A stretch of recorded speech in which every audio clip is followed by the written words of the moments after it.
in June 2024, as torrential rains battered Assam.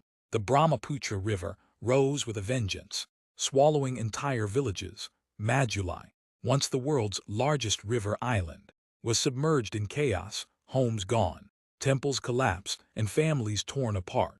In that devastation arrived Dr. Aliyah Khan, a 29-year-old Muslim doctor from Hyderabad, volunteering with a global health NGO.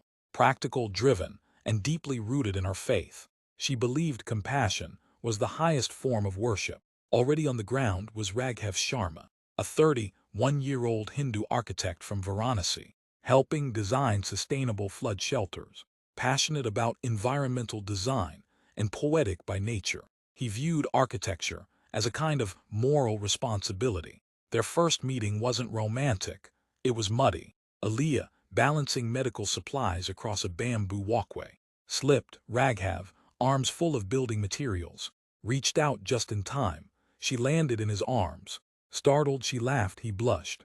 In a place where few things were light, that moment sparkled. For weeks they worked side by side, building, healing, feeding, listening. Aliyah fasted during the final days of Ramadan, and Raghav began waking before dawn just to share sahur with her.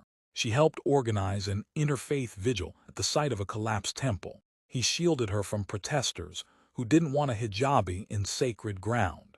When Eid came, Aliyah cooked sevaya for the relief camp. Raghav gifted her a hand-drawn sketch of Majuli's skyline temples, mosques, homes, and trees all under the same rising sun. She quietly tucked it into her Quran. Their love blossomed not through grand gestures, but in shared glances across relief tents, whispered poetry between aftershocks, and the gentle rhythm of working for others. They understood the weight of tradition, but also the rare grace of connection. Then came the photo. A volunteer photographer captured an unscripted moment. Raghav holding a rescued child, Aliyah standing beside him, her hand resting on his shoulder, both covered in mud, framed by the rubble of a half-collapsed temple. The caption read, "Two hearts, one sky." The image exploded online. Some accused them of disrespect. Others hailed them as a symbol of India's forgotten soul. Hashtags like #OneSky and #FaithInLove began trending. Celebrities shared it.